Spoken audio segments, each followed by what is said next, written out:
saya ini akan jauh lebih pendek dan lebih sederhana dari tujuan saya. Maka saya berharap majelis hakim dan tim bapak sekalian dapat memberikan saya ruang untuk berekspresi sesuai peran saya pada kesempatan yang amat ini. Kalau judul pledoi saya adalah di persimpangan, maka judul topik saya adalah tetap manusia. Di sebuah persimpangan, apakah kita akan belok kiri, belok kanan, tetap lurus, atau putar balik 180 derajat? Itu dalam pribadi dan institusi kita masing-masing, dalam ruang lingkup kita masing-masing. Namun apapun pilihan kita, ke arah manapun kita pada persimpangan, kita tetap bisa menjadi manusia, tidak harus menjadi mesin.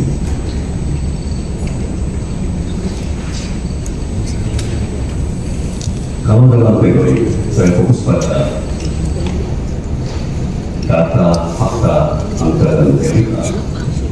Dalam topik ini saya ingin fokus lebih pada landasan moral yang menjadi fondasi di bawah landasan hukum. Moral dan etika adalah fondasi di bawah fondasi. Institusi hukum pun berdiri di atas fondasi moral dan etika. Sebagaimana kita rasakan atau tidak rasakan, melalui suara nurani, melalui suara panggilan Tuhan Allah, kita hiraukan suara-suara berisik, noise, fokus pada suara Tuhan Allah yang lembut, yang merdu dan halus, yang terdengar di hati dan telinga kita. Dalam perselisihan hukum dan yuridis yang sejauhnya menjadi dominan adalah logika, akal sehat, dan rasionalitas berdasarkan data, fakta, dan angka. Tapi dalam sebuah penilaian, seperti dalam sebuah putusan, nilai-nilai dan norma-norma moral dan etika akan memainkan peran penting untuk menyeimbangkan rasionalitas otak dengan isi hati nurani kita dan dengan panggilan jiwa dan agama kita. Ibu bapak yang saya hormati, kita telah mencapai puncak persidangan yang sudah berjalan hampir 4 bulan. Persidangan yang sering sampai malam, yang sering sengit, pertarungan antara penuntut, penasihat hukum, para saksi, para ahli, para terdakwa, bahkan dengan media dan dengan publik. Tensi dan emosi semua pihak rasanya juga sedang mencapai sebuah puncak. Pasti banyak pihak dalam perkara ini juga doanya telah pada titik ini. Sama halnya seperti dalam sebuah proses seperti pemilu, di mana setelah sebuah pertarungan kampanye yang sengit, kita mengadakan yang namanya masa tenang. Saya juga mau mengajak semua pihak untuk sekarang menjaga objektivitas dan kejernihan pikiran, sehingga kita bisa fokus pada fakta, realita, dan logika. Mari kita lakukan bersama-sama demi melayani tujuan yang lebih besar, yaitu menegakkan keadilan, bukan hanya untuk hari ini, tapi untuk besok dan untuk kemudian hari ini.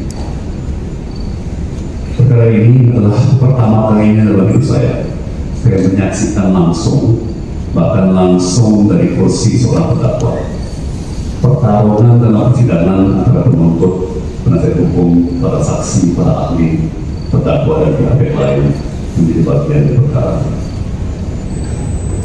Yang saya amati, pertarungan ini benar-benar seperti perang, dengan rudal dan roket, tuduhan, bantahan, kesaksian, serta keterangan, pro dan kontra, yang diluncurkan di dalam medan pertempuran. Benar-benar all hands on deck, semua pihak menggunakan segala sumber daya demi kemenangan. Tepat banget istilah kabut dan asap peperangan, atau maaf dalam bahasa Inggris, the fog of war.